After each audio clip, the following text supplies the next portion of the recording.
కొంతమంది సేవకు వస్తారు, అన్నీ తేలిక అయిపోవాలి నాయన, ఇలా అనగానే అలా ఆత్మ రక్షించబడాలి నాయన, ఇలా అనగానే ఆత్మ రక్షించబడాలి నాయన, స్థలం వచ్చేయాలి నాయన, మందిరం కట్టబడాలి నాయన, ఈజీగా అయిపోవాలి నాయన, అంతా తేలిక అయిపోవాలి నాయన. ప్రార్థన ఎగిరి చేస్తారు. అయినా దేవుడు అసలు ఆ విషయంలో వినడు. శ్రమ లేకుండా నువ్వు చేసే సేవ ఏం సేవ? మాట పడకుండా, ఒక తిట్టు తినకుండా, ఒక దెబ్బ తినకుండా, ఒక దూషణ పొందకుండా, ఒక సమస్య లేకుండా, ఒక ఒత్తిడి లేకుండా, ఒక ప్రతిఘటన లేకుండా ఏ సేవ అండి మనం చేసే సేవ? సిలువలేని సేవ, అది విలువలేని సేవ. దేవుని నిమిత్తము నీవేమాత్రం అనుభవించగలవో ఆయన చూడాలి, దూతలకు చూపాలి, తర్వాత వ్యక్తులకు సాక్ష్యం ఇవ్వాలి. ఈ మూడు జరగాలంటే కష్టతరమైన రీతిలో నీ సేవ నడవాలి.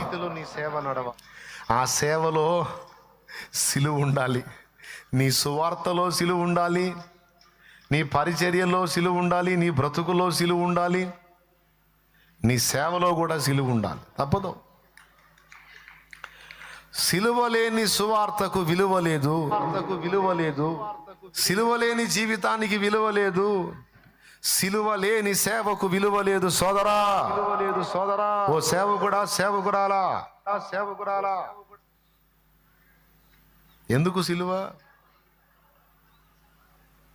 క్రీస్తు కొరకు నువ్వెంత అనుభవించగలవో దేవుడు చూడాలి. నీ మొండితనం, నీ పట్టుదల, నీ ఓర్పు, నీ సహనం, నీ త్యాగం, నీ తగ్గింపు చెప్పుకోవద్దు తండ్రి. సర్వభూమి అయిందే, ఎట్లా అంటే స్థలం వచ్చేస్తుంది నీకు. సర్వ ప్రకృతి అయిందే, ఎట్లా అంటే నీకు మందిరం వచ్చేస్తుంది. ఎట్లా అంటే ఆత్మలు వచ్చేస్తారు. నన్ను అడుగు, జనములు ఇస్తాను, నన్ను అన్నీ అయిపోతాయి. ఆత్మలు అయిపోతాయి, స్థలం అయిపోద్ది, మందిరం అయిపోద్ది, చుట్టూ ఉన్న అన్ని జనులు డబ్బులు తీసుకొచ్చి ఇస్తారు నీకు. ఆయన ఒక మాట చెబితే చాలా అన్నీ అయిపోతాయి. అన్నీ ఈజీగా అయిపోతే నువ్వు చేసే సేవ ఏంది, నువ్వు పొడిసే పోటీ ఏంది, నీ త్యాగం ఏంది? ఏది నీ త్యాగము, ఏది నీ సాక్ష్యము? త్యాగం ఏదండి? మేఘాలలో నా మెరుపుంచిన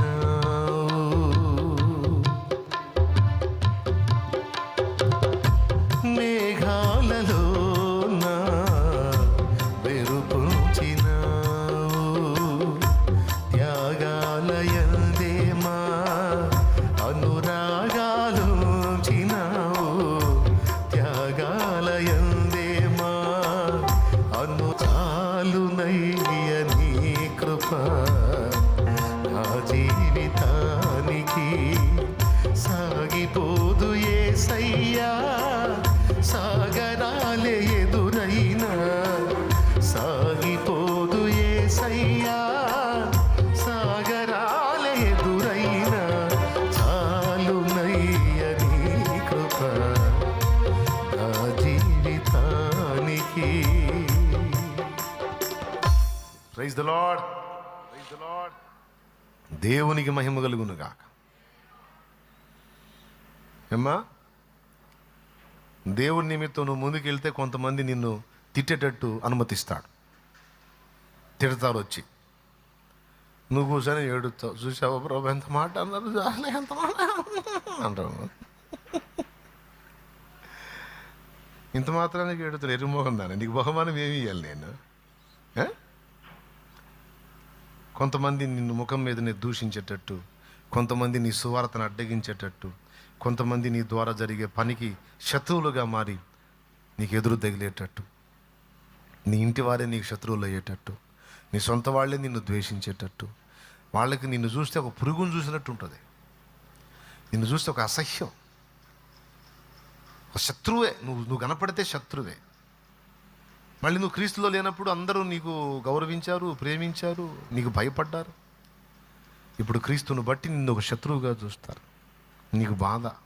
ఒక్కోసారి కూర్చొని ఏడుస్తావు, ఎందునైనా నేను వాళ్ళకి చేసిన అన్యాయం, ఎందుకునైనా నన్ను మీద అంత విషపు చూపు నిలిపారు, అంత శత్రువుగా నన్ను చూస్తున్నారు, నా ఇంటి వాళ్ళే నాకు ఎందుకు ఇలా చేస్తున్నారయ్యా. మరి కొలిమి కావాలి కదమ్మా. మరి త్యాగం, నీ ఓర్పు, నీ సహనం, నీ త్యాగం, నీ ప్రతిష్ట, నీ భారం, మరి ఇవన్నీ లేకుండా అసలు ఏ సేవ ఎందుకు అవుతుంది? అది సేవ అంటేనే త్యాగమే. నాయనా, క్రీస్తు కొరకు బ్రతకడం అంటేనే ఒక త్యాగంతో కూడిన, సవాలుతో కూడిన వ్యవహారమే. ఎందుకు నాయనా నేను అందరికి శత్రువునయ్యానంటే అది క్రీస్తును బట్టి అయితే ఇంకా ధన్యత, సేవను బట్టి అయితే ఇంకా ధన్యత. 100 మంది కలిసి పచ్చి తిట్లు నన్ను తిట్టారు అనుకుందాం. రేపు ఆయన ముందు నిలబడినప్పుడు వీడు నా కోసం ఎన్ని దూషణలు పొందాడో తెలుసా? రా నా కుమారుడదా, చాలా దూషణ పొందావు నాయన, ఇదిగో ఆ దూషణకు ప్రతిగా నీకు భూషణ ఇస్తున్నాను అంటాడు. దూషణలన్నీ భూషణములుగా. ఏమండి, ఇదంతా ఎందుకండి అంటే యేసయ్య కూడా చిటికలో అందరినీ రక్షించగలడండి, కానీ ఆ చిటికలో రక్షించలేదండి, సిలువనికి రక్షించాడండి.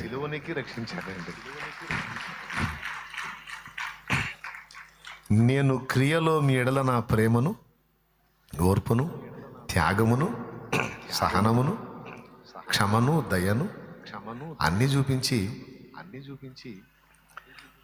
ఈరోజు మీ మెప్పుకు నేను కారణమయ్యాను కదా, మీరు నన్ను మెచ్చుకుంటున్నారు కదా. నేనును నిన్ను మెచ్చుకొనున్నట్లు నీకు కూడా ఆ శ్రమల పర్వము తప్పదు నా కుమారి, తప్పదు నా కుమారుడా అంటాడు నాయన. ఎంతమందికి అర్థమైందో చేతులు ఎత్తండి. వాస్తవా కాదా చెప్పండి మీరు?